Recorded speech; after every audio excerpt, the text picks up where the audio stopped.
Edan tenan. Ora edan kowe arep ngopo, Ndra? Lho. Kowe samploke ra payu main film saiki kowe dadi dewa ya. Film apa saiki Dono Kasino Indra. Ayo. Kowe arep ngopo kowe?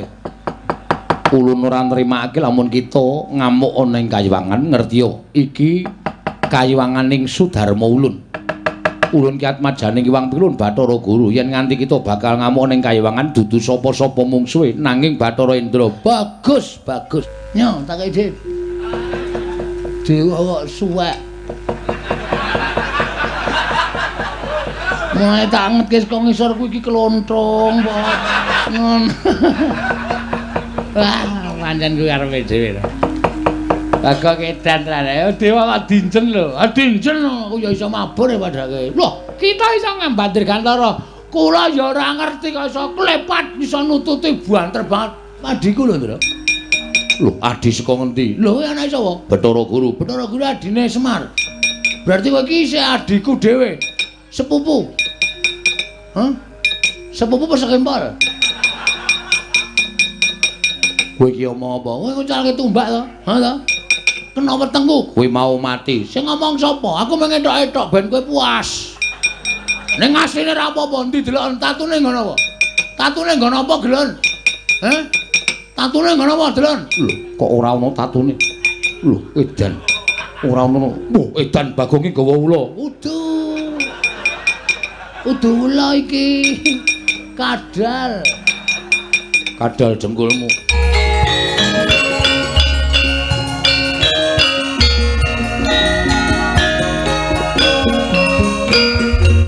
Al-Fatihah Pujuk Kiseno Nugroho. Bismillah. Kakang Rodo, Kakang Resi Kanika Putra. Menawi di sak menika sampun kadenangan sinten to titah ingkang gadhahi pepinginan jebul nyatanipun dipun prisani kanthi netra batin boten saged katingal krana titah menika pancen dugal kewarisan menika ingkang sowan wonten ing Kayiwangan boten pangling rak menika Bagong putranipun Kakang Ismaya.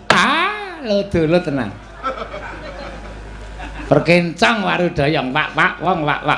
Lagu ngene. Bagong ki ya ngerti dalan ning Kayangan ta ya.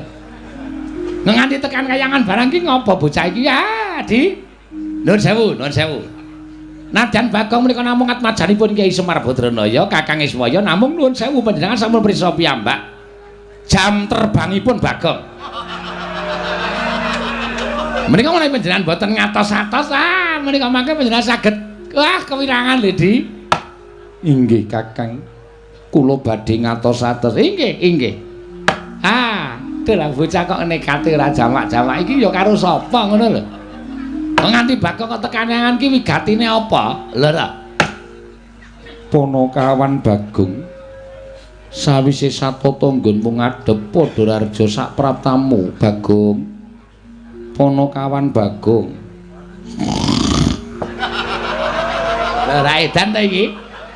Mulane ket mau dirasane ora nyaut. Lah bocah edan nggih Bagong. Wah, jan wis ngeget-geti iki teko iki. Lho. Teko dengkul kita iki ora iki betaran rada. Wah. Dewa to? Dewa. Waduh, nyuwun ngapunten pukulun. Mohon maaf lahir batin. Ya. Wah, bocah edan ora. Niki kadewatan to? Iya, iki Kayangan Suralaya. Waduh, monggo kula ora numpak sepur lho. Lho. Kok ora numpak sepur ki? Lho, jare Surabaya, Suralaya. Wah, edan tenan iki ya. Waduh, pirang-pirang ki ya Dewa. Iya. Sopo iki? Lho, basa kita. Sinten pukulun? Ulun Bathara Indra. Waduh, Bathara Indra. Wah, iki Dewa kok untune pasangan. Iki asli nggo ngletak ndasmu iso pecah. Wah, Dewa aja ngono.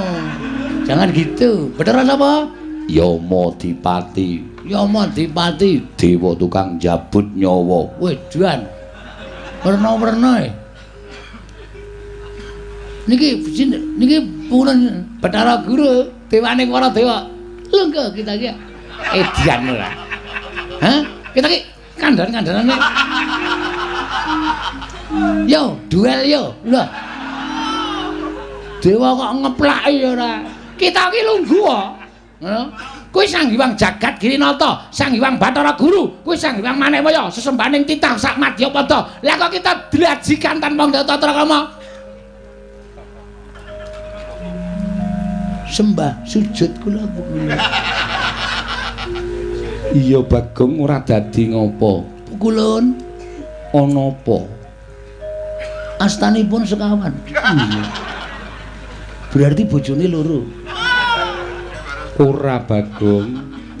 Kabeh widodari dadi kelangenan ulun. Waduh. Temonjo. Ha iso ngloro-ngloro enek tangane papat ki. Ki iki iso dikandani ora kowe? Kowe tak tendang genti lho Kulun. Kowe sapa wae jenenge? Ulun Rada. Ulun kami tuaning kayangan. Ayo kok sikik santai. Waktune isih sewengi kok kesusu-susu. Bagong dalem padha kanthi Raharja sak prapta kita. Nereng sambe pitu tansah pinayunganing kawidadan nereng sambe kala kepareng kula ngaturaken sembah sungkem sampean dekem kula antem. Kita kuwi titah ingkang keladuk gecul kumarucul. Nggih. Ulun gedhe palimarma ulun Bagong. Matur sembah nuwun Bu Kulun. Pangestu ulun tampanana. Kula pun dinggo jimat paripe dayana ing kasantosan Bu Kulun. Iya Bagong, prayogakno nggonmu lungguh. Aja sak kepenake dhewe iki mapan ana ing kayangan. Mekaten Bu Kulun, inggih kula ngertos Bu Kulun. Niki lho sing marahi niki. Ceret angkringan niki Bu Kulun. Iku Kakang Narada. Wah lho. Sampeyan ngarani iki sepon iki to? Iya. Kakang Narada? Iya. Kowe rada Raharja sak praptamu Bagong. Pangestunipun Kakang Narada. Sing Kakang ki kana wae. Kowe ping bola-bali lho kowe njongkong ke aku. Ki dadi masalah iki. Masa aku menyeluk Kakang merah entuk. Ulun ki dewa kita ki wing titah. Gek dasar kita ki batur e. Weh. Ngino karo aku kowe. Kakang Narada mbok inggihpun kajengipun mboten menapa-menapa wong disebut Kakang kalian Bagong menika mboten menapa-menapa. Heh, ngrungokke ora iki. Inspekture muni ngono. Kowe ora entuk. Ya, wis tak tampa. Pangestuku tampanana. Pangestunipun Kakang Narada. Kula pundi nggo jimat paripe, Kakang. Wah, jan kayangan kedayoan kok ya wong edian kaya ngene to ya.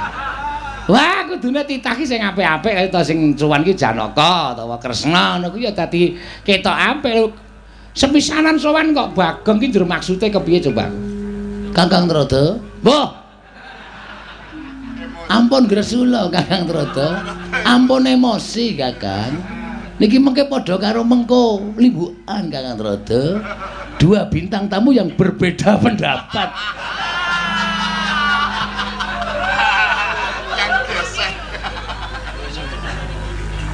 Bagong padha Raharja sak prapta kita Bagong. Nun, kita padha Raharja.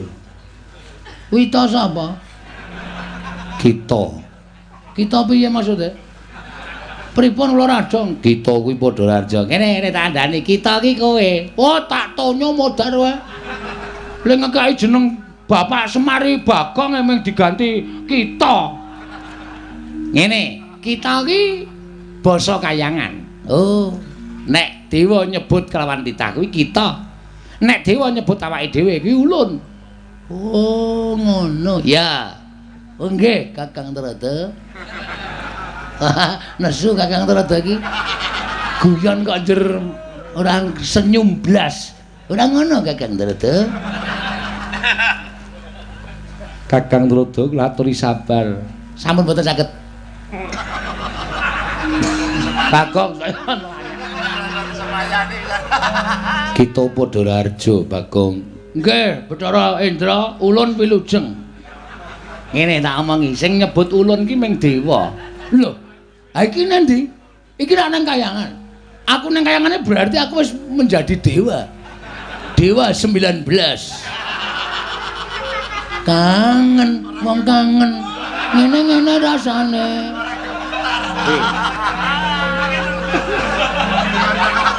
Dewa 19 kok lagune kangen kaya ngono iki. Kangene ora kaya ngono. Lah piye? Ora. Dewa kok nyanyi ora. Berarti sampean sok klitian golek kaset bajakan. Kakang Tredo. Wah. Kula malah mboten wantun bagekke Pulun, ndak malah kewirangan. Bagong Padaraharja. Ya ulun tampa. Bathara Yama Dipati kita padha slamet to, bener dadi. Lah rak tenan ta. Iya slamet prayogakno. Ulun wis kepenak, kita kepiye? Iya aku wis kepenak. Ya, iya. Bener to? Ngapa? Nika sing nang mburine Pulun Bathara Guru nika ya widodari.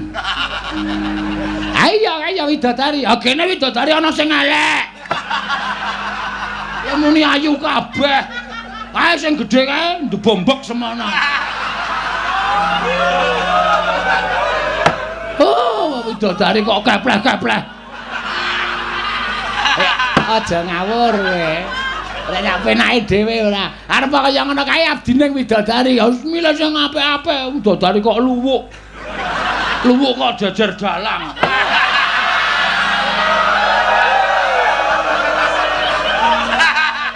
Kowe. Wah, sak penake dhewe ya. Bagong wonten dawuh apa Ulun? Ulun bakal nyuwun priksa. Nggih nggih. Badhe nyuwun priksa menapa Ulun? Apa to sebabe dene kita munggah ana ing Kahyangan Bagong? Ngeten nggih Bu Ulun. Kula niku ajeng teng Kahyangan niku keblusuk. Bola-bali keblusuk anggrek gunung kula unggahi.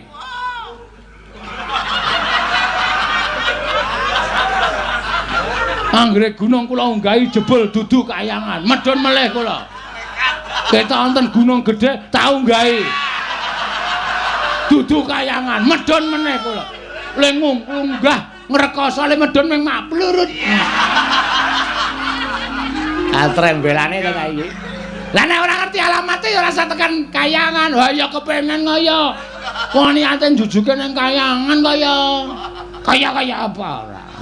Basane wis ra mutu. Bareng wonten wae pirang-pirang.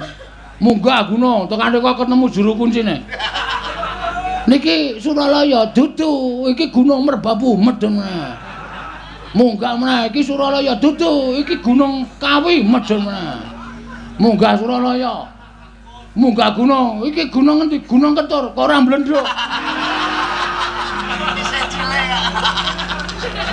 Werna-werna wae, gedhe cilik tak penek kabeh. Nekat kok kula. Iya, Pak. Nggih. Terakhir ana gunung dhuwur tenan. Misale wonten tulisane Gunung Siulauli. Siulaulu. Siulaulu dalam kurung Himawat dalam kurung Himalaya. Berarti iki langsung kula penak krekel-krekel. Wes kaya panjat tebing nika. Tekan pundi wau sing ana alun-alun gedhe banget wau ora ana wite kabeh nggon panas sing ngencang-ngencang. Repat kepanasan. Repat kepanasan? Iya. Nek cara jagat perempatan ora. Repat kepanasan kuwi papan kanggo titah ingkang bakal sowan ana ing Kahyangan dikeparengake punapi mboya gumantung ana ing repat kepanasan. Nggih teng mriku. Repat kepanasan terus wonten gapura gedhe banget. Tulisan Kawi. Bakso Kawi.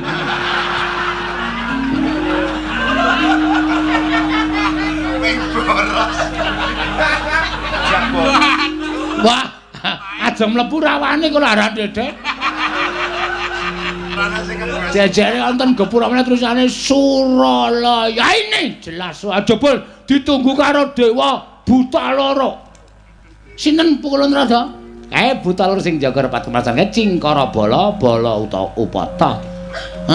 Jenenge Cingkara Bala Bala Upata.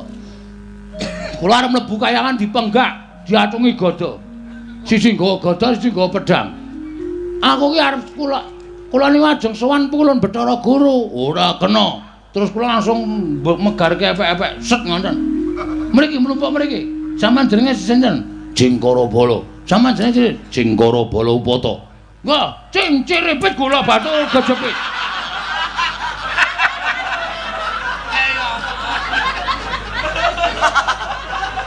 Bocah kok idene werna-werna. Lah ya terus, kula terus ndresel mlebu. Ndresel mlebu akeh para dewa-dewa do andher. Pasewakan ngendikane niki bar dewa sing mburi dhewe kula takoni, "Pukulun niki sekonten apa?" Ini baru ada pertemuan. Dewa sing mburi dhewe niku sing Betawi kita nggih. Iya. Basa Indonesia. Iya. Terus kula brangkang munggah repat Datulaya naminipun Bale Martiu Kundamanik. Iya. Terus sak banjure ning ngenten Pukulun. Kula niku resah. Iya. Ati kula resah dan gelisah. Iya. Menduki di sini. Di sudut sekolah. Tempat yang kau janjikan. Iki lagune Obi Mesak. Wah, iki dewa sok nyetetep. Wah, aku kok malah kejeglong-jeglong iki. Mutar kok nang tak pancing do katut kabeh. Resah ati kula Pukulun. Pokoke sedih. Sebabe Dek wingi nika ora kula jagongan kalih Gareng, kalih Petro. Iya. Petro niku ngendikake ro Gareng, ngrangkul Gareng, "Reng, aku ketemu ro bapak wisan sing pirang-pirang abad wis tau pisah ro awake dhewe." Gareng muni, "Apa, Tru?" "Heeh. Sapa bapake dhewe kowe kelingan to? Begawan Salantara, Gandarwa Raja Bali ya Gandarwa Maya." "Lah mau ketemu nang ndi, Tru?" Gareng muni ngoten, "Nang alas. Bapak mengestoni ro awake dhewe." Terus wong loro niku do tangis-tangisan kesenengan atine merga ketemu bapak. Terus kula takon Petro, "Truk, berarti bapakku ya Begawan Salantara." Petro muni, "Udu. Kowe iki mbiyen jaman penjajahan. Ana londo njajah Indonesia kuwi nalika semono ku nang tengah alas. Bingung, nang kono mung ana kewan-kewan. Terus ngerti-ngerti mbok piye critane ana munyuk meteng."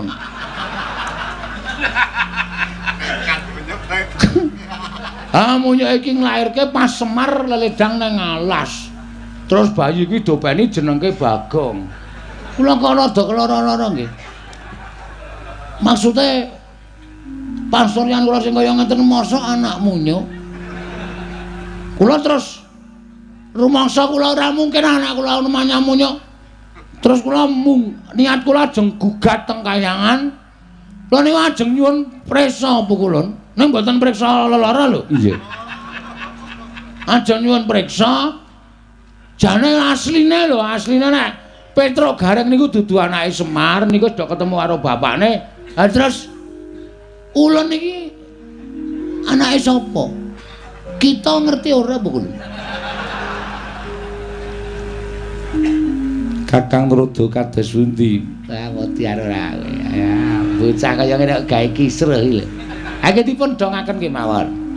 Adi Pramesti ugi nalika semanten nderek sowan wonten ing Ngundarandir Bawana. Ngetutaken dhateng Kakang Semar anggenipun kepengin nyuwun rewang wonten ing jagat raya. Dipun paringi dawuh kemawon. Bagong, nun. Yektine kita kuwi ora duwe sudarma lan ora duwe ibu, sabab satemene kita kuwi titah pujan. Maksude pripun niku? Ngene. Nalika Kakang Ismaya mudhun ana ing jagat durung ana menungsa kang ana bangsaning jin. Nalika semono Kakang Ismaya bingung kenganglangan merga ora duwe ruang tumuli munggah ana ing kayiwangan ngadhep ngaran panjenengan ulun.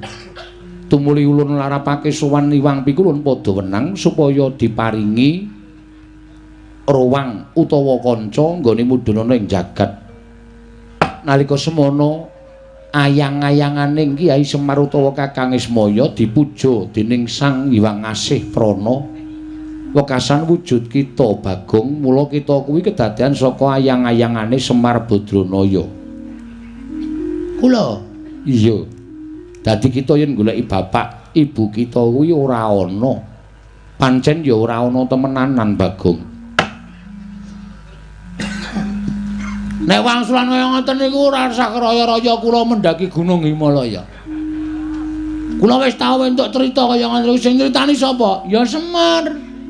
Kula ya takon karo Semar, "Dana bapakku sapa Tomar kok kowe iki blas ra mirip karo aku?" Semar crita ngoten niku tak paido. Bagong niku wong sekolahe mung diapusi kedadean saka ayang-ayang. Nek sampeyan iki dewa iso nyipta ayang-ayang dadi menungsa, mbok coba ayang-ayang kula niku manggawe wong wedok sing ayu banget. Tapi iso mboten? Lho niku butuh bukti ora mung watana omong. Masa wong lumraning jagat kok ora duwe bapak, ora duwe ibu, mung dicipta saka ayang-ayangan. Mana mungkin? Enggak akan terjadi. Bagong, ngapa meneh iki jaret iki? Ulun ngandani ya. Ulun ki nalika semana nekseni aku ora butuh seksi. Seksi iso disogok. Ora butuh seksi. Seksine Iwang Pikulun Bathara Guru seksi sing ora iso dibuktekke. Seksi golek-golek kok. Nggih to? Apa kula rada muni urung aspalan wae, nyatane wis aspalan kok. Muni ya kowe. Ora iso apa-apa nek seksi bayaran. Jagat ora jagat iki serius aku. Iya Bagong, ning nyatane pancen kaya mengkono. Kula ora percaya. Titik. Nek kula sowan teng kayangan mung dipameri Bagong dumadi saka ayang-ayang, kula mboten percaya. Percuma kula munggah teng kayangan. Saniki kula tak takon, sampeyan iku dewaning para dewa. Dewa sing dhuwur dhewe. Terus kula ajeng takon teng pundi nek mboten takon Bathara Guru. Hah? Sama namon kendel mamon Pikulun. Bathara Guru kok meneng wae. Terus ayo gak ditulis nang blabak apa pelajarane. Kok meneng wae ora. Kakang Rodo kados pundi? Kula cumanggaken, kula cumanggaken. Aduh, kriwian dadi kerojokan, geguyon dadi tangisan iki mengko ora geger ora karo-karuan nek Bagong nganti kaya ngene watrawe. Oh, Ndaran, kula tak takon sapa? Mongko. Perhatian.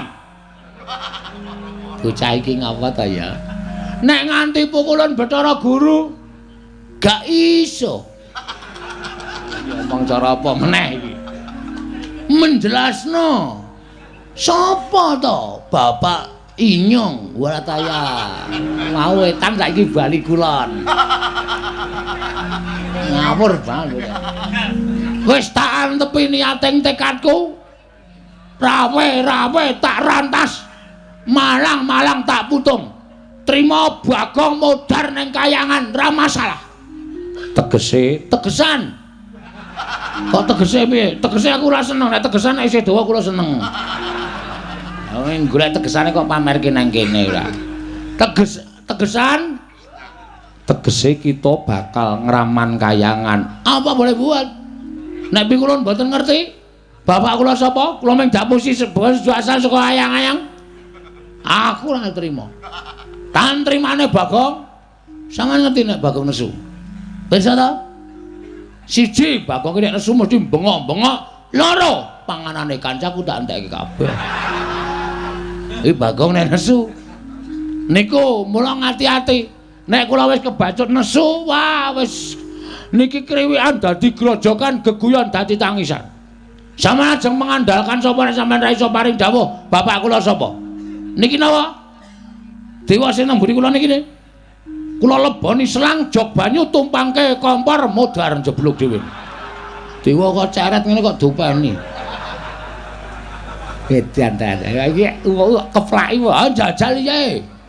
Rasa semangkean. Napa putra panjenengan Iwang Pikulun Bathara Indra ajeng ngundurke kalih Bagong.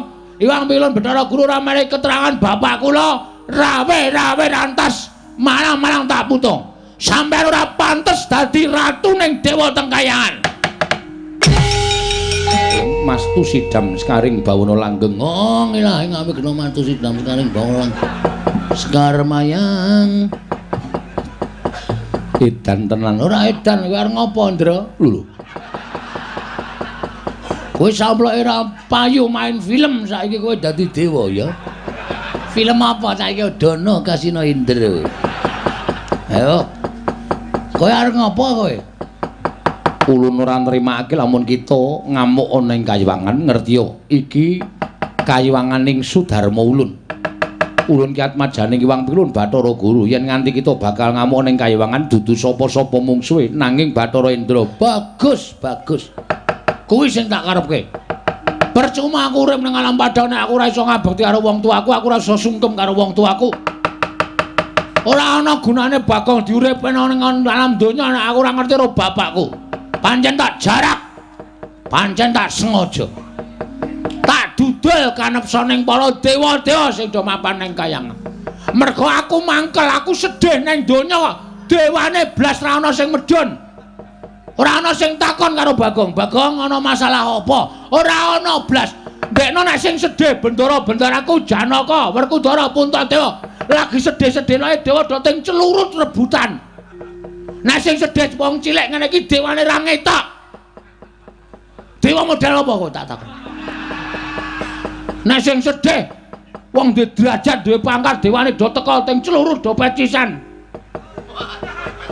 Barang sing sedih kawula cilik wong mlarat kere kaya aku tileki wae ora aja kok tileki. Batinmu mesti modar mbok men, ngono ta? Semangkean. Arep ngapa mendelik nang arep aku? Ulun bakal ngusir kowe. Bajigur padake kere. Ya ndeng aku kere, heeh. Kita bali ning Madyapada. Ora iso. Wis tak niati aku mati nang repat kemanasan tak lakoni. Mergo ngerti ya, aku sowan mrene iki ora ijen. Lho, nggawa wadyabala. Nggawa bojo. Panjenengan bojoku wis tak tanting. Yem. Aku arep munggah ning Kayangan. Aku mesti ra bali, aku mesti mudhar. Kowe melu mati ra? Gandeng kula tresna kali Mas Bagong, sebaya mati, omah ditinggal kula nderek sampean. Iki samyem nunggu nang repat kepanasan. Kepanasan kae buan pecah sirahe mbok men. Aku nunggah wis berdua, dua sejoli karo bojoku, Ndra. Dewa iki ora malati nek karo Bagong. Titah liyane iki jangkar karo dewa do kewalat kok iki drandra ora ana sing kewalat babar blas. Kon numpangke kompor kowe. Ngrasani ora. Sermu piye? Metu njaba. Piye? Metu njaba. Kowe ngerti ora akibate metu njaba? Sing jeneng wong bebrayan nang alam padang. Sing wing resmi dijabke karo kawah kuwi aja nganti ditokke njaba. Ben duwe anak, ben beputra. Aku dewa kok malah ngajani elek. Oh, macam apa kowe iki? Kabeh iki men do duwe keturunan, anak beranak. Kok malah sampe metu njaba metu berarti titah iki sing do kurang ajar iso melu-melu karo dewa. Wis ditokke njaba ta. Kita sing metu njaba. Mah. Beda e. Tegese metu ning repat kepanasan. Indra, le omongi sing genah, aku ndak malah kewirangan kowe. Ayo tak jak metu ning repat kepanasan ngono. Tak jak metu ning repat kepanasan. Sire karepe. Bakal tak jarwani sapa wong ngatuwa kita. Lho, bapakmu ora ngerti kok kowe arep ngerti. Kowe arep aksi tipu-tipu karo aku ya. Kowe arep ngapusi karo aku. Buya, ulun ingkang ngerti. Nadyan Kanjeng Rama Pukulun ora mangerteni nanging ulun ingkang ngerti.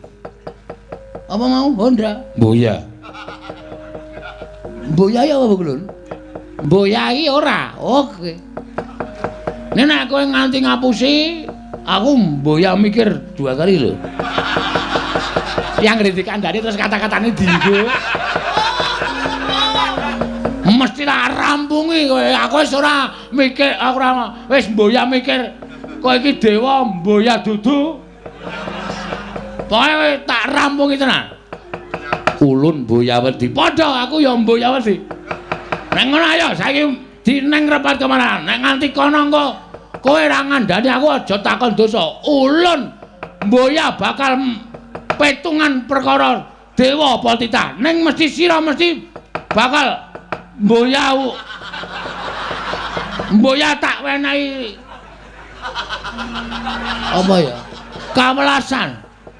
Mergo aja kok kowe warung wis saiki aku niat mboya mbayar. Wong edan ora metu njaba kramasi epek-epek. Aku wis bar kramas wis. Akarmu gak kayangan mau wis bar kramas yakin sumpah. Aja dikramasi nggo epek-epek. Indra junjungan metu njaba ndak omong wae bocah iki. Iki nek ora tak junjung metu njaba malah omong wae iki ya dewa elek meneh iki. Hah? Wis tak njaba isih dijunjung. Model piye kowe tak takon? Ayo, arep omong apa kowe?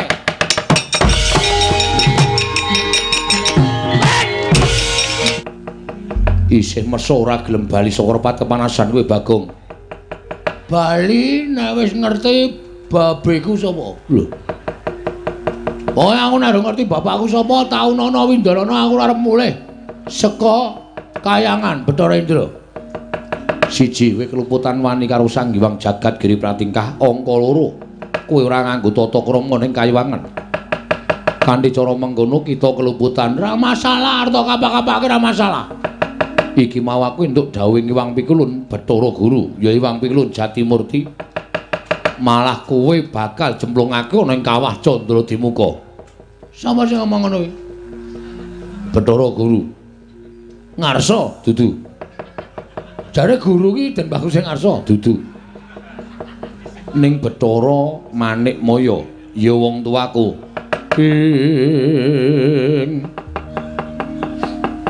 Kagiat risang kapirang nangkul kinempit-kempit. Dosang reknaning bawana.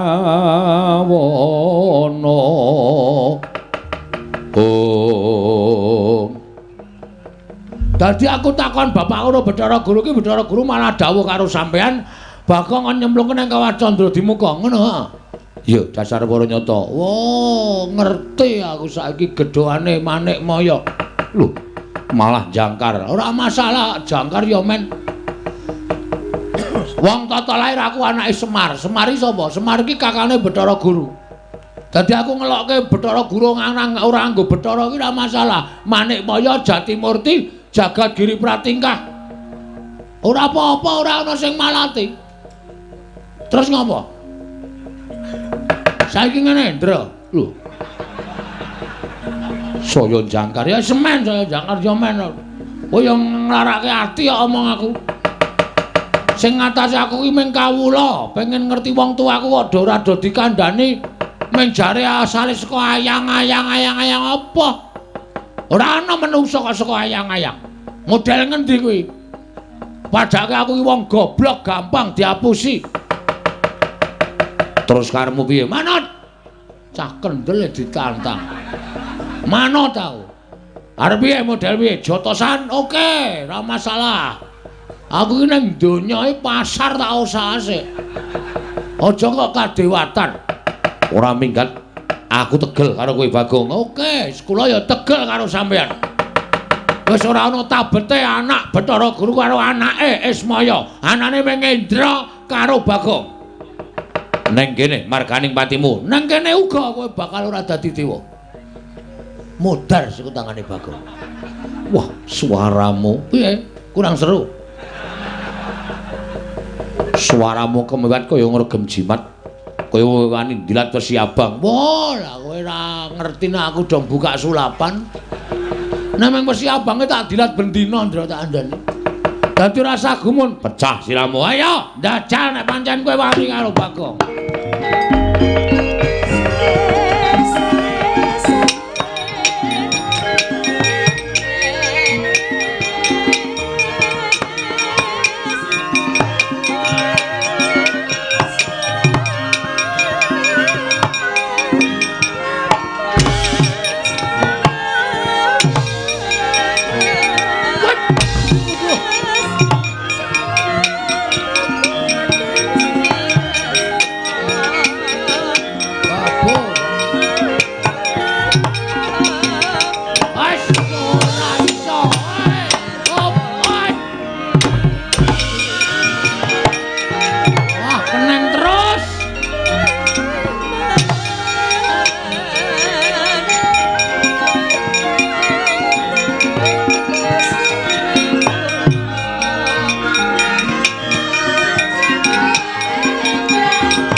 Ora apa-apa, ora apa-apa.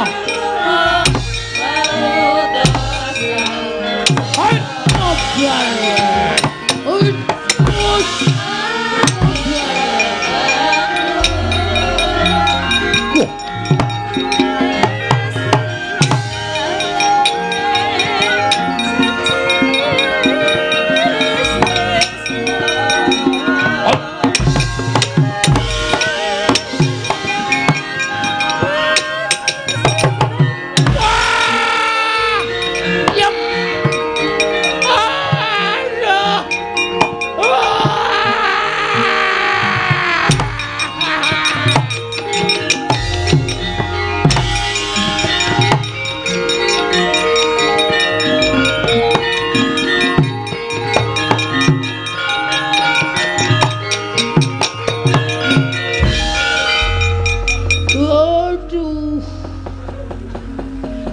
Mlebu separo iki.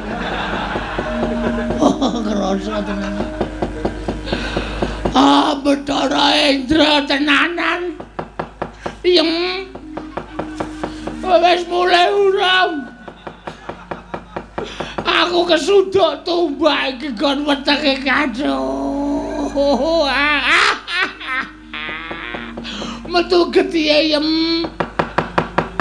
Modar tenan aku. Modar. Aduh. Aku menggoyang. Aduh. Mari ngono kekuatan.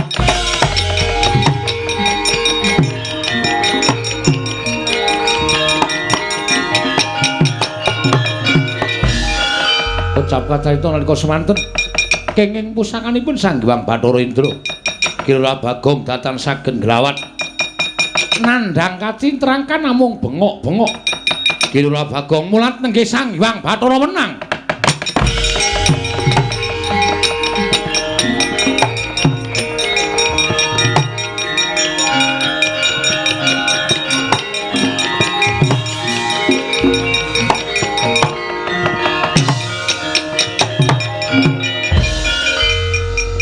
Wilahing Mastunama sidam skaring bawana langgeng.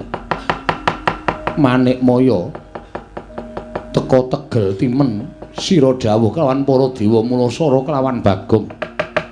Sepirata kekuwataning Bagong ing ngatasé wong ming kawula cilik ing duweni watak srogal sarwa sembrana. Sembrana parikena nanging lha kok malah mentala nyirnakake kelawan Bagong. Panakawan tangiya.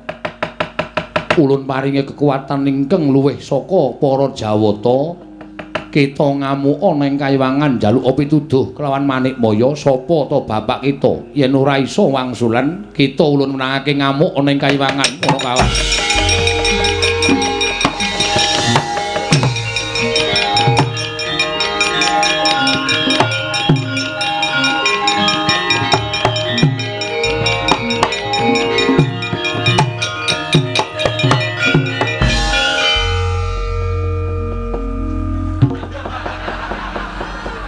Sapa ya iki mau nguncalke bambu runcing iki mau temancep neng dada anggepe Bagonge wong loro saudon telu saurupan apa piye Bathara Indra ora pangling mentala karo aku tak kira kowe karo aku iki jek sedulur lho Ndra kowe anake Bathara Guru aku anake Ismaya tuwa aku mbangane kowe kudune nyeluk aku iki Kakang Bathik Madrim. Aku dadi kowe malah wani nguncalke tumbak nang wetengku. Temancep untung aku kuat, untung aku digdaya. Bathara Indra lara nyaur lara. Utang pati nyaur pati legane.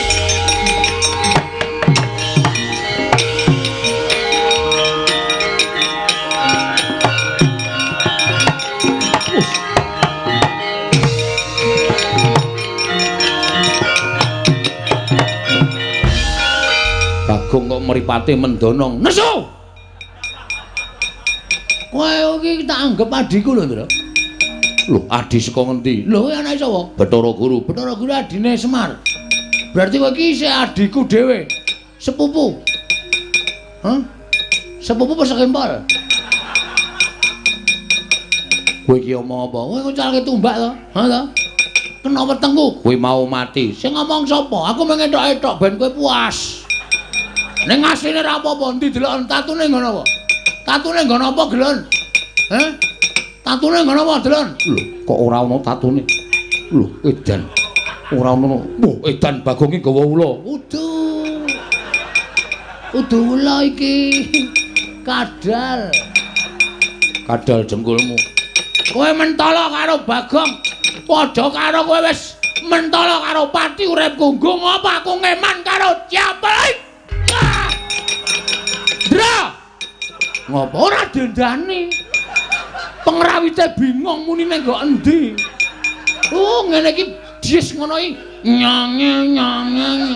Nek kowe ndok terus piye? Ming muni siji ta mau klothik ngono ta. Wah, ngrusak rombongan kowe, Ndra. Man ketok kompak. Lah wong iso endok ora entuk-entuk. Ah, cerewet kowe.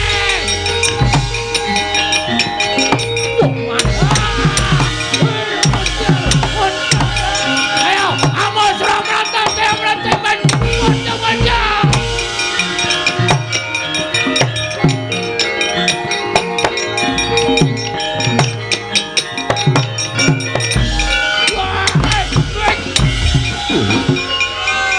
Wah, gleleng kok. Edan Bagong iki. Sapa iki? Iki Dendra iki dudu. Bathara Brahma Dewaning Geni. Wah, nyilih reke. Dewaning Geni kok nyilih rek ora. Aku kan mau ora golek Animatra kok kebingungan. Kene? Yo. Wes. Wah, edan tangane iso murup. Dewaning Geni apa-apa iso murup. Kowe kok ngamuk Bagong. Wis ora urusan. Ngajar karo Kakang Bandolendra. Ah, Indra sing marahi karo aku. Aku mung takon bapakku kok. Dhek diperintahi kon mateni Bagong. Apa aku salah? Apa aku kleru? Lho. Kleru mergo kowe ngamuk ning kayangan. Apa kayangan ki terus ra entuk diamuk? Heeh. Nek dewane do salah. Ora pantes dadi dewa. Nggo apa do dadi dewa? Kowe bali ya Bagong mumpung aku durung nesu. Lho, aku wis nesu ket mau e. Kok kowe durung iki piye? Mumpung aku durung nesu yen kowe aku nesu tak muja geni. Tak obong awakmu. Weh, arep ngetes kowe. Silakan. Silakan, yo. Ora apa-apa, aku mati ora masalah. Aku modal ora masalah. Nek genimu ora temomo ning awake Bagong, aja takon dosa lho, aja dianggep aku ngasorke derajate Bathara Indra.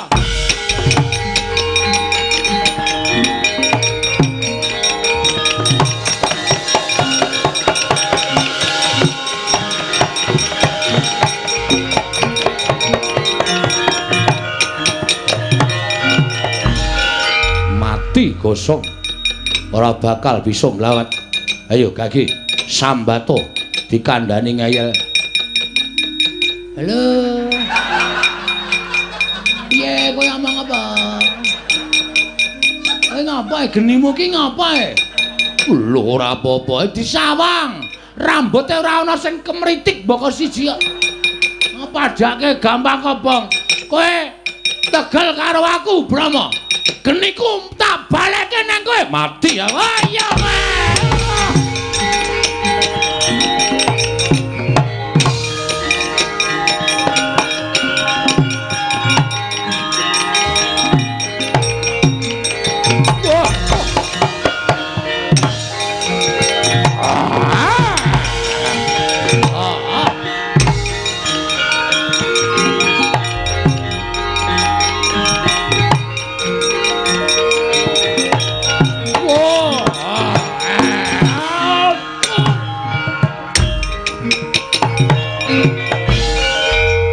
Ngaku Digdaya mungsuh dewaning pepati modar jiabut nyawamu. Ayo kowe ora bakal iso nglawat. Tak aturke wang pukulun Bathara Guru cemplungke kawah. Oh lah dalah. Ming sak Bagong kok ngobrak-abrik kayangan. Gek duwe kekuatan apa ing atase ming sak Bagong kok ngobrak-obrak. Weh.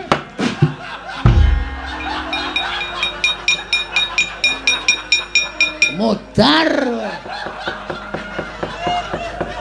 Rumangsane sing iso njabuti men kowe wae. Kowe termasuk dewa kurang ajar. Njabut kok tas-tes. Isih halus aku nek njabut. Padake ora. Njabut kok dul ngono ya. Sing kelangan nyawa kaget.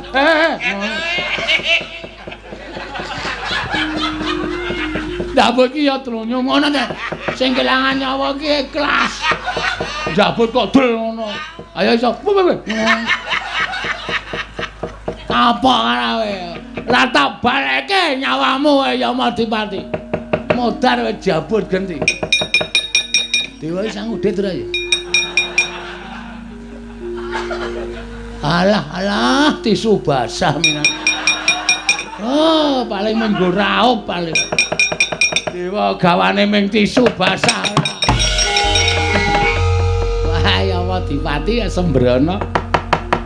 Arek kae njabut karo Bagong malah genti dijabut glecak.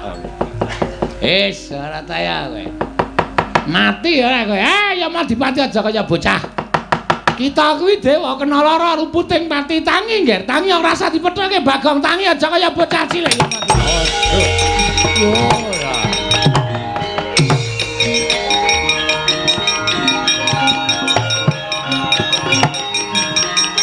Odes.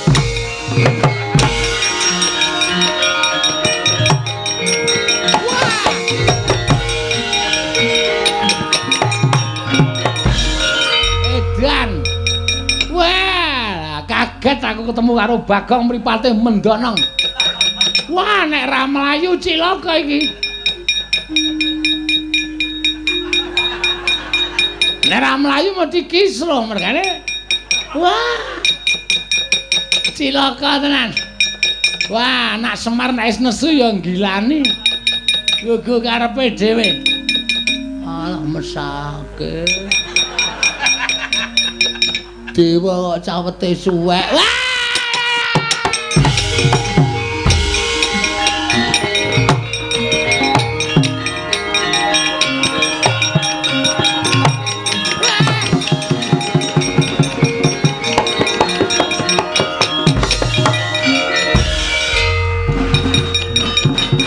Bagong ulun ngapa, Gek? Ulun ngapa? Sareh. Aku ki ora arep ngapa-ngapa. Tenang. Ayo madhep rene. Trundul ya. Dewa bengi iki jan kocar kacir kabeh. Mungsuh Bagong. Nyo, tak kei Dit. Dewa kok suwek. Mulai tak ngetkis kok ngisor kuwi iki kelonthong, Pak.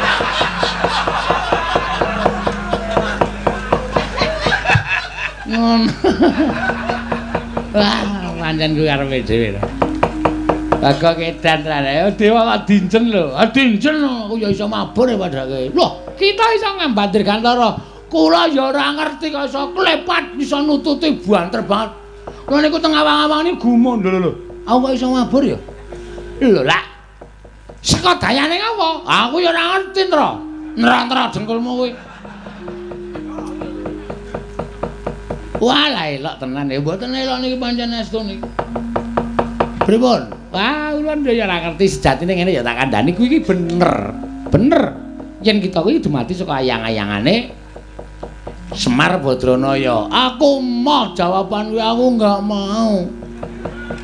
Aku enggak mau jawaban kayak gitu. Mau. Lah terus kuwi kita butuh wangsulan sing kepiye? Cecok. Bapakku sapa? Adipati sapa? Nek Ratu Sinuwun sapa? Nek Pendhita Penemban sapa? Ngono ora mung saka ayang-ayang. Enggak, aku enggak mau. Ning nyatane ngono, aku ora percaya. Aja gawe mangkelku to. Hah? Anjabut nyawane kaya Madipati. Kose. Kuse aja. Jabut nyawamu modar. Mati ak talene ak glundungke. Wah, jan bocah iki. Lah nek aja ngluputi karo panjenengan ulun, aja ngluputi karo panjenengan ulun. Ulun ki mung kamituwaning kayangan. Ulun ki mung kami tuaning kayangan sing ngerti sejatine ya Iwang Pilun Bathara Guru. Guru kon tindak rene. Lho, kita ki titah kowe iki sing rono, ora sudi kesel. Guru kon rene. Guru ora kowe ora iso ngrawuhke guru tekan kene. Jabat, Iya edan. Waduh. Wah, lagi kedadian apa ya kayangan kok dosase bang. Wis menyang. Wis menyang engko bensinnya tak ganti. Menyang ge wis. Iya tak ngangkat. Tak hitungi 3 kejeping netra Bathara Guru tekan kene tak goleki rada copot sepatune tak tutuki sinamu kowe. Waduh, sepatu dewa karo ngono dhek sirahe dewa ki piye ki. Wis gawe menyang. Iya tak utake.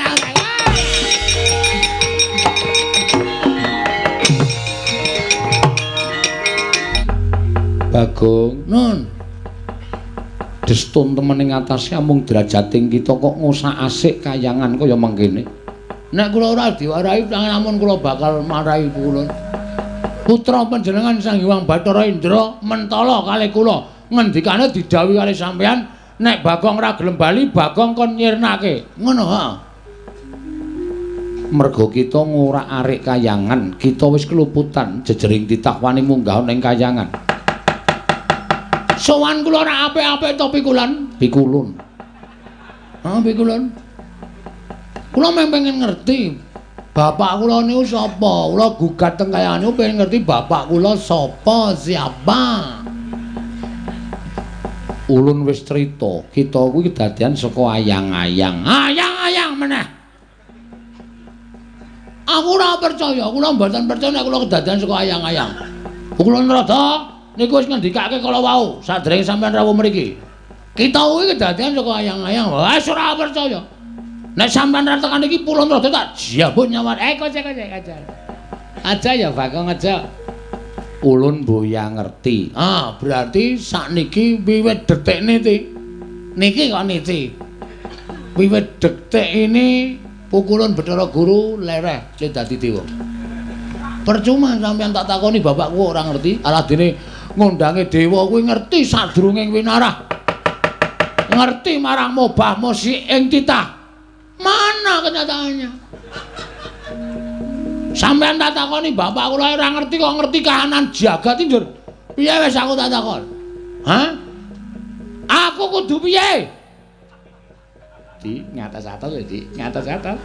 Bagong mripatipun sampun mendelik kados ngaten iki ngatos-atos. Yen ngono kowe meksa, mesti meksa. Pokoke aku nek kula nek durung entuk keterangan bapak kula sapa, Taunana Windanana kula ajeng teng kayangan. Tenan kula ora ngapusi ajeng kula gawe geger kayangan. Kula ajeng teng pundi-pundi pokoke. Ayo, anggere nesu rak ngendi di sini ta. Jane jan apa kayangan kok teng trenyek ra karo-karoan. Asli ra ngapusi aku. Ora arep tak guru ki. Ben teng mriko tlotok teng mriko tlotok ben kayangan ambune ra enak. Bong bila sanghong-anghong apa? Ora suruh kok hanghong-hanghong. Yen ngono kowe wani kelawan kadewatan. Ora wani sebab apa? Guntur geni guntur angin. Bagong sirnakno leburan saka jagat guntur geni guntur angin.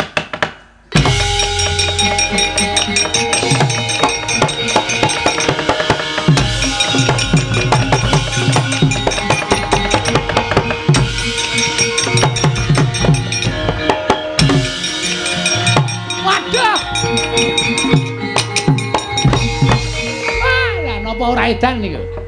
Bocah dugal kewarisan ditamani bledek, ditamani guntur kok malah mboten krasa babar blas. Malah niku wau mak clorot ajeng didilat karo tatit kok tatite dikop. Pemain bal. Edian. Bagong kok ora apa-apa. Lho. Sampeyan mau malah dolanan kembang api barang apa? Stos. Amen dolanan kembang api aku lho niku nang omahe gawane long bumbung nganggo plem-pleme. Emang kembang api cilik-cilik ngono Mas ndak masalah tumrap kula. Kita kuat nampani Cis Trisula, Cis Jaludara. Ulun ngakoni keunggulan kita, Bagong. Oke. Silakan. Wis gawe ketoke aku modar tenan iki. Nek wis ora apa-apa ya wis men wis rada gleleng iso kena guntur geni guntur angin wis ora apa-apa wis ora masalah. Iki pusaka ngaran Cis Jaludara. Cis Trisula. Ulun tamakke badan kita mesti lebur tumpur tanpa dadi. Pon mang tamake men lebur bangane dadak nyaring. Pun nggih pun mati dening ulun. Pun mang tamake gawe.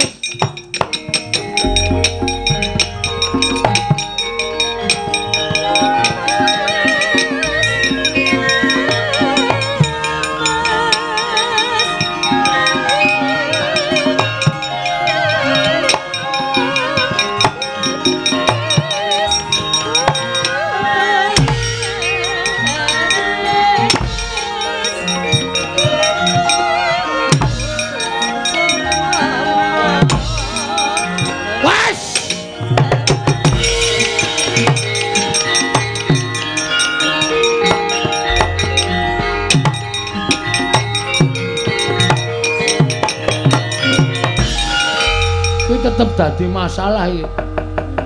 Sababe apa? Nek namake pusaka ning peteng ning dada ora ning ngendas.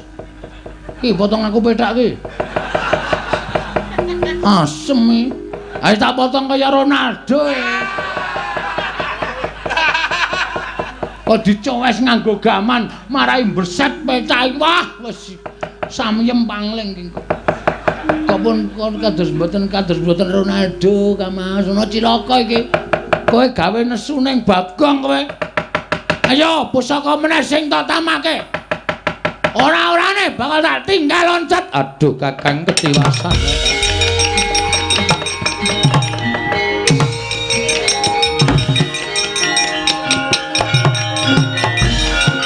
Edan kecekel neh aku. Alah, sabar. Duduk manis. Aduh. Cilaka adik guru tindak kaya ora omong-omong. Aku kaget arep menggok kaya disaut Bagong. Ketangkap yang kedua kali. Jenuh jerah apa tidak? Wis ketangkep pindho kaya mesti ora jerah kowe. Ora jerah kowe. Parat kowe ya.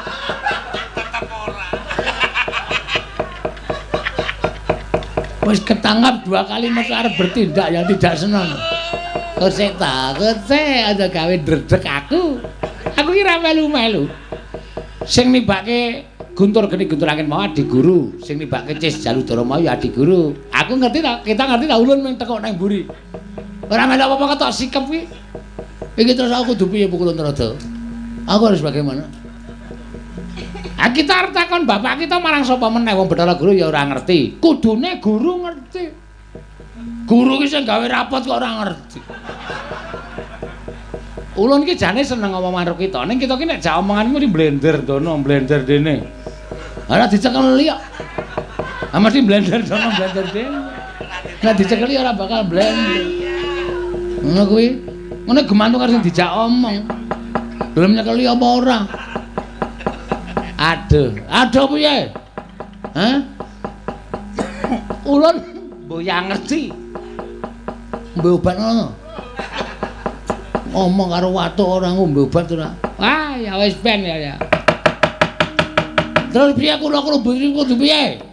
Ulun ya mboya ngerti, ulun ki ora ngerti tenan Bagong ya to bedah dodo ulun mboya ngerti.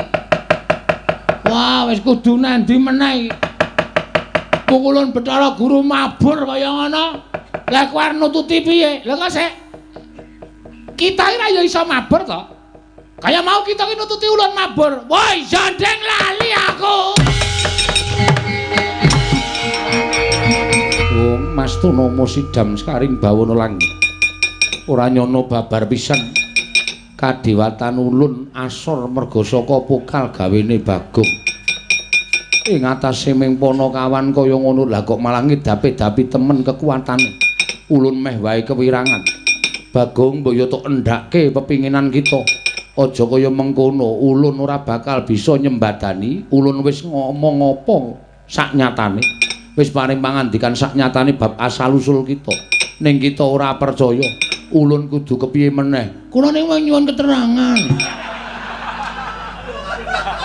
Bapak kula sapa niku mawon tok ora macem-macem. Edan Bagong.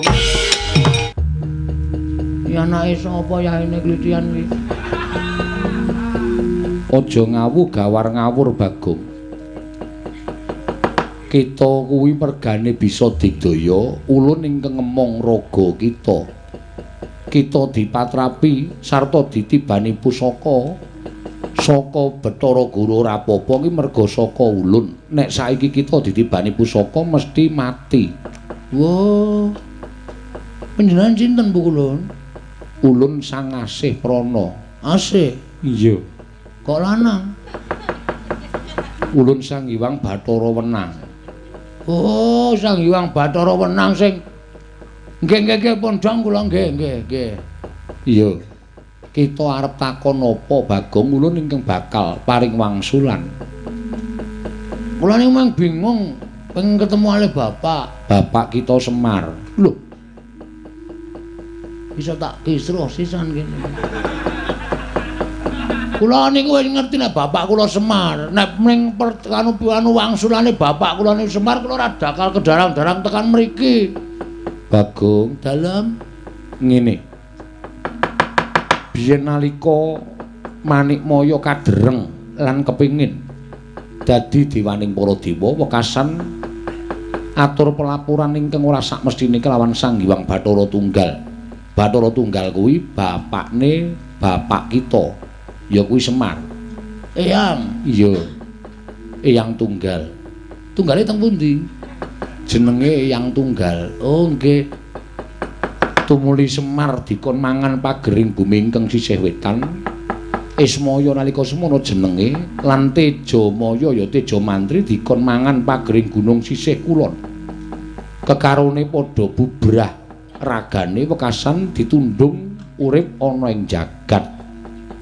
Nalika semono Tejamaya dibuang ana ing jagat sabrang dene Ismaya dibuang ana ing jagat tanah Jawa. Nalika semono durung ana bangsaning menungsa sing urip ana ing jagat kuwi bangsaning jin. Oh nggih.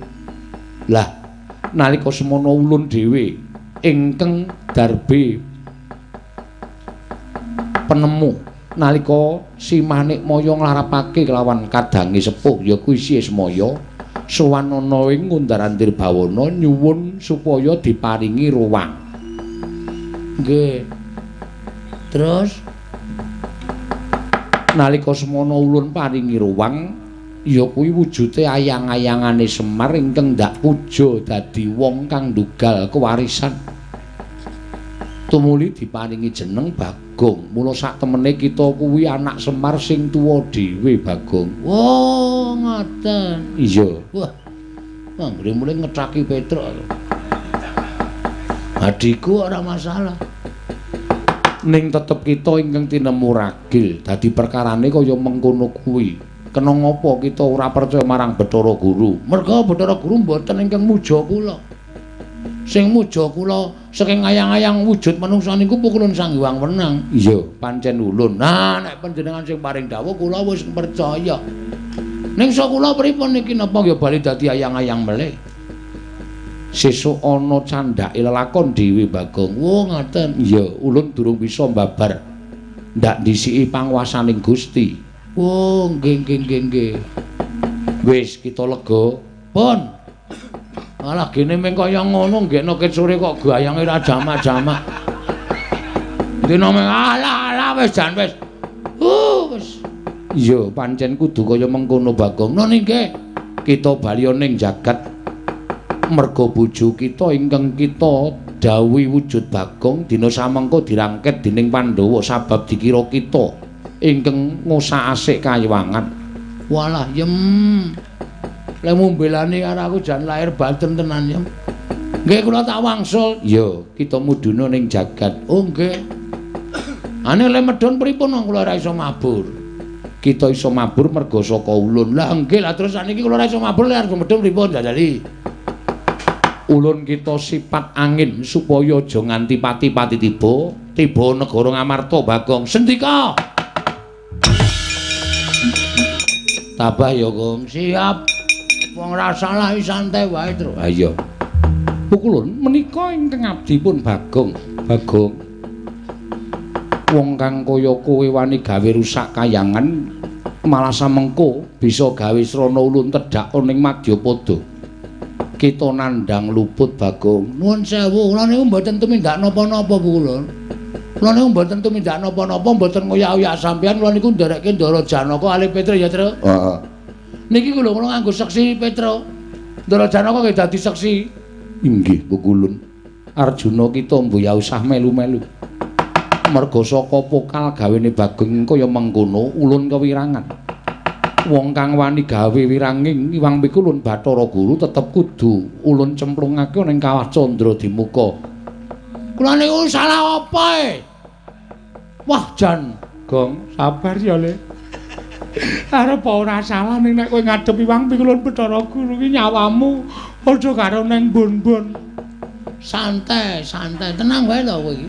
Aku mesti mati wis to santai wae. Wong kok teteke kaya ngono ya Werkudara. Wah, caidan. Ngadhep Bathara Guru sapenake dhewe. Asli kula niku mboten tumindak napa-napa. Bagong, Nun. mbok yo aja ngono nek tumindak akonana. Walah, jan wis iki wis termakan hasutan Bathara Guru kabeh. Kabeh do nyalake aku, kabeh do nyalake aku. Piye wis nek kaya ngoten iki kula tak takon. Pripun? Kita tetep bakal ulun cemplungake ning Kawah Candra Dimuka Bagong. Petro, Nun, sapa kae? mboten ngerti ahine kok mara tamu niku. Assalamualaikum. Gong tak antil lho. Kowe ngapae? Ha kok suaramu? Aku kira nyuara apa-apa lho. Wajan wis. Wong salah kok kesalah terus ta iki. Karena iki wis meneng wae lho, Tur. Truk. Ora. Petro, Lun. Tilikane ana? Nggih. Ora masau kok iki lagi ana pengadilan Bagong arep diadili kok dodok-dodok ora. Hai. Lho. Kok andang tekan jaba, Gong? Ngapae kowe? Ora kok andang tekan jaba. Aku yen maneng jaba antil modar kowe. Ora kok sapa? Wis ta. Ha kae sing kono kae sapa kae? Padha kowe persis ngono kok. Ayo ndono karo aku.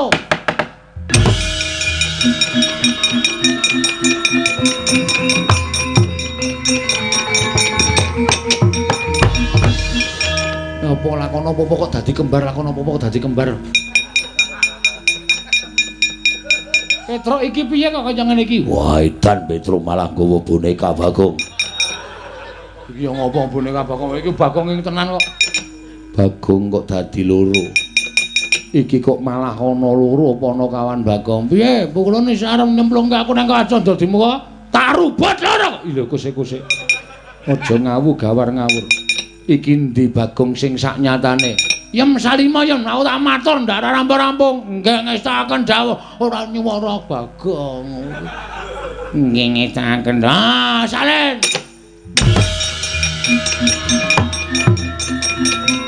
Mundur.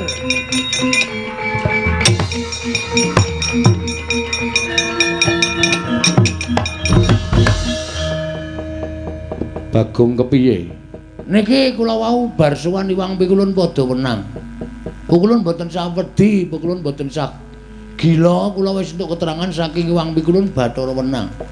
Wis ketemu lan wong atuwa kita. Ulun ki Mboyagara. Lamun ketemu kali wong atuwa kula. Wis nggih sing duduhi sapa? Iwang Pikulun padha wenang nang mboten dados mangsuwan Iwang Pikulun padha wenang. Wong atuwa kita sapa wong nyatane kita ora kuwi ora ana sing anakake. Sik ta tak jelaske. Kula wis marem butuhe kula wis tentrem ati kula. Kula wis ngerti sak nyatane. Ketemu karo bapak, Gong. Ketemu. Kowe anake sapa? Anake Semar. Aku mengajek. Wis ben sing penting terima. Nek keterangane aku iso asal-usul saka ndi aku wis ngerti. Oh iya, aku asal-usul saka ndi? As mengkon ning mengece nek tak omong rasa. Oh iya. Ning kita wis ngrusak kayangan. Apa to sebabe kula ngrusak kayangan merga sampeyan ajeng mateni kula cemplungke teng Kawah Candra Dimuka. Niku dawuh Hyang Padawenang. Mula Hyang Padawenang mboten trima nek kula dipateni teng kayangan kalih Bathara Indra duk nalika semanten weteng kula dicubles nganggo tombak. Nek ora pitulungane Sang Hyang Bathara Wenang kula ora bakal urip. Mula wis pantese ngendikane Sang Hyang Bathara Wenang ken nyampeke teng sampeyan. Niku wis dadi undu-unduane, tandurane elek ya undu-unduane elek, tandurane becik ya undu-unduane becik. Niki nek sampean mboten percaya kali omongane Bagong, niki wau yang Padawenang dawuh Bagong, nek Manik Maya ora percaya karo sing tok omongke kuwi dawuh ulun, ulun kang bakal terjak ning Ngamarta ngukum kalangan Manik Maya. Iya Bagong ulun percaya Bagong.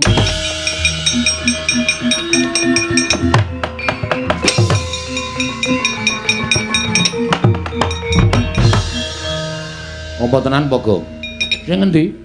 Sang Hyang Padawenang arep tedhak dhewe ning Ngamarta nek Iwang Pilun Ndara Guru ora ngakoni. Ora. Iku ya pinter ngono lho. Amen gek rampung e. Nek ora ngono kok dadak perang meneh. Ndak-ndake jam. Iya Bagong. Ning kowe mau ya ning kayangan tenan. Heeh, anu nggih. Lho. Kok sik. Sing lungguh dampar kok kowe iki ngopo? Ora ana sing lungguh ya. Ana tempat kosong ya tak pake. Kuwi iki dampare Yai Prabu Darma Kusuma. Bagong wong edan sak penake dhewe dampare ratu.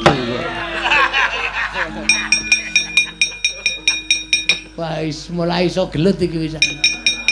Ratu ra iso gelut dadi iso gelut. Iya Bagong nggih. Semar nanti terus. Ah kene. Piye tole?